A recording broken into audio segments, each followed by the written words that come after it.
Hi there, today we're going to look at a Describe question, which is a 10-mark question. Describe family structures in modern Britain. Now this could also come under a 20-mark question where you would discuss family structures in modern Britain.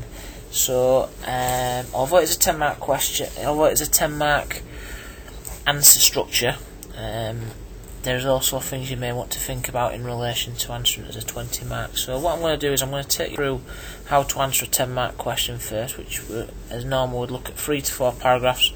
Provide detail in your answer by describing sociological information.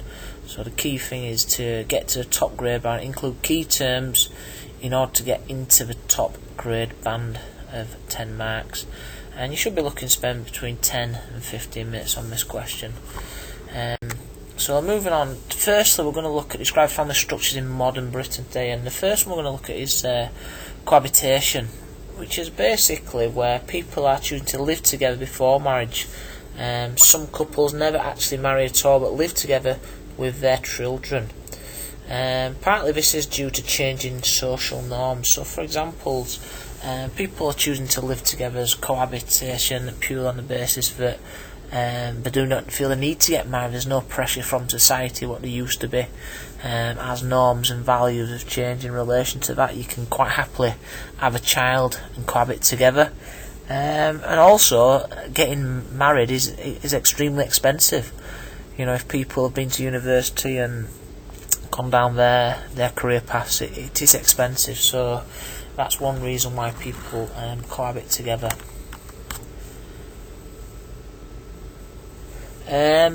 Another one is singlehood, and basically many people live on their own for various reasons. Many of these people are old people living alone purely on the basis that their husband or wife has died. Also it can be because a relationship has broken down through divorce, where one person has left or they've chosen to leave and decided to live in as a single person. They may never remarry, or they may never cohabit with somebody else. So singlehood is another form of family structure. This is in relation to couples and child-free, and basically what this means, people may live together in empty nest families where children have grown up and left home.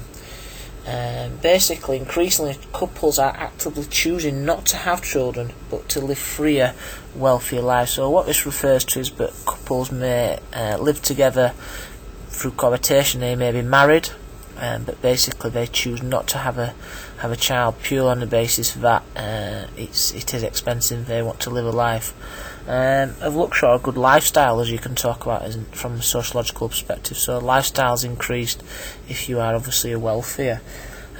Also, child-free may mean that their children have grown up and left home.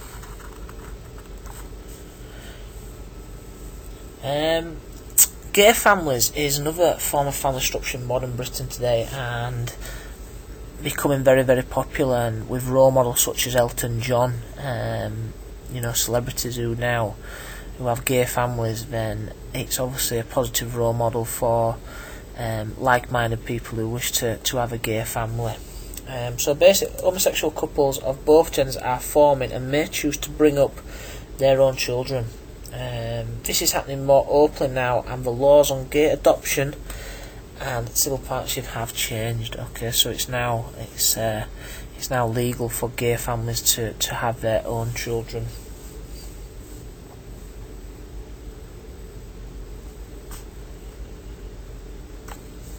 Okay, the fifth one I'm going to look at is reconstituted families, which is basically where, like a nuclear family, they may be mum, dad and children. However, the parents may not be the biological parents to the children who are there, and it's a very common family form now. With an increase in divorce rates, there's obviously more people remarrying, and if they have got children, then they are then forming reconstituted families.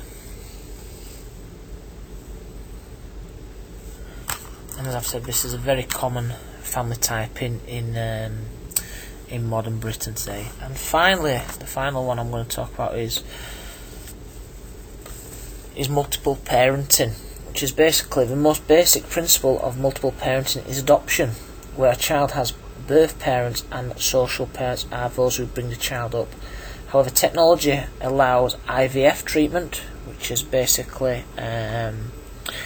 fertilisation. The child is conceived outside of the human body, which is IVF. So basically, there are 6 various family structures you can look at when answering this question. Now, if it was a 10-mark question, a describe question, or an explain question, then I would look to describe or explain 6. If this was a 10-mark question, I would look to describe or explain 4 of these family structures of your choice, whichever you feel the most comfortable about, and then bring in your sociological language that you are aware of, that you are knowledge towards, and also as well bring in any key sociologies that you may feel are relevant towards the topic or the question. So I'll just let you have a little look through that.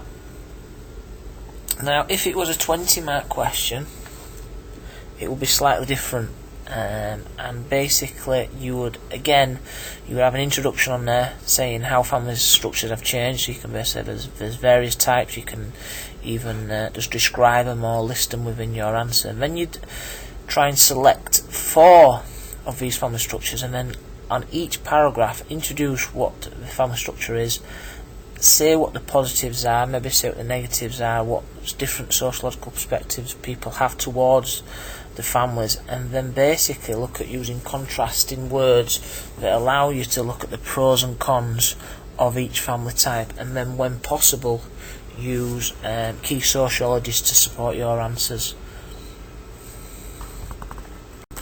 And finally, I know this is obviously a 10-mark question. I'll just give you a basic format of how you could structure this question. Remember, on a 10-mark describe question, you do want to look at the sociological language. You don't need to be using the words because on many occasions, but you are purely describing certain ways. So you're describing the family structures that are amongst within Britain today. Hope that has helped. Thank you very much.